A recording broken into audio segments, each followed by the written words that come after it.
இன்றைக்கி 500 எபிசோட பார்த்துக்கிட்டிங்கன்னா, வானதியோட அண்ணா வந்து எங்கடா என் தங்கச்சி எங்கே உங்கள் அண்ணன் போயிருக்கார் பாண்டி என்ன எங்கே அப்படின்னு சொல்லி கேட்க விசாரிக்கிறான். எனக்கு எதுவும் தெரியாதுன்னு சொல்லி கண்ணை சமாளித்து அனுப்பிச்சு விட்டுறான். அப்புறம் பார்த்தீங்கன்னா வீட்டை காட்டுறாங்க. வீட்டில் வந்து இந்த மாதிரி சேரன் வந்து பலவனை பார்த்தீங்கன்னா ரொம்ப ஃபோன் பண்ணுறேன் என்னடா பண்ணிட்டு இருக்கு அப்படின்னு சொல்லி ஃபோனை கேட்குறாரு. ஃபோனை கேட்க பார்த்தீங்கன்னா வானதியோட குடும்பம் வந்து மொத்தமாக வந்து எங்கேயா புள்ள அப்படின்னு சொல்லி நடேசனை பார்த்துக்க நடேசனும் எல்லாம் சண்டை போடுறாங்க. அப்புறம் வந்து சேரன் வந்து என்னங்க ஆச்சு அப்படின்னு இப்போ உன் புள்ள தான் என் பிள்ளைய எங்கே கூட்டு போயிருக்கான் எங்கே போயிருக்கான்னு கேட்டு சொல்லு அப்படின்னு சொல்லும்போது எங்கள் பாண்டி பெங்களூர் தான் போயிருக்கான் வானதியில் எதுவும் வரல அப்படின்னு சொல்லி நான் சொல்கிறேங்க. அப்புறம் போய் பார்த்துக்கிட்டிங்கன்னா சேரன் போய் பாண்டியனுக்கு ஃபோன் பண்ணுறாரு. பாண்டி வந்து ஆமாம் நான் வானதி என் கூட தான் இருக்கா அப்படின்னு சொல்கிறான். டேய் என்னடா நான் ஒரு 1/2 மணி நேரத்தில் வந்துடுவேன் அப்படின்னு சொல்லி சொல்கிறான்.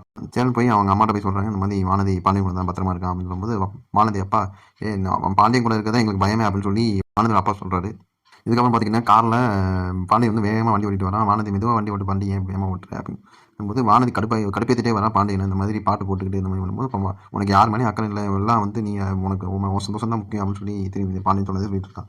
வானதி வந்து புரிஞ்சுக்காமே அவளும் பேசுகிறான். அதுக்கப்புறம் பாண்டியன் வந்து இந்த மாதிரி எங்கள் வீட்டில் ஒரு பொண்ணு போயிருந்தா நாங்கள் சும்மா இருந்துப்போமா அதே மாதிரி தான் அவங்க அம்மா அப்பா யோசிக்கிறாங்க பாவம் உண்டு அவங்க அப்படின்னு சொல்லும்போது அப்படின்னு வானதி வந்து நிலா விழுக்கிறான். நீங்கள் அவங்களுக்குலாம் ரொம்ப மாதிரி இது கொடுப்பீங்க எனக்கு அந்த மாதிரி கொடுக்க மாட்டீங்க அப்படிங்கும்போது அவன் சோழனோட பொண்டாட்டி அவங்களுக்கு நான் கொடுக்கணும் நீ வந்து இன்னும் இது பண்ணல அப்படின்னு சொல்லி பாண்டியனும் அப்போ அதை சண்டை போட்டு அவன் பார்த்துக்கிட்டிங்கன்னா பாண்டியன் வந்து வீட்டில் இறக்கி விட்றான். அப்புறம் வானத்துக்கு சரியான அடி இருக்கும் போல இருக்குது. அப்புறம் நாளைக்கு எபிசோட காமி நாளைக்கு தான் அந்த ப்ரொமோ வந்து சொல்ல போகிறேன் இந்த மாதிரி சோழனோட ஹஸ்பண்ட் சொல்லி சொல்ல போகிற மாதிரி காமிக்கிறாங்க. இதுக்கப்புறம் என்ன நம்ம அடுத்த வீடியோ. நன்றி வணக்கம்.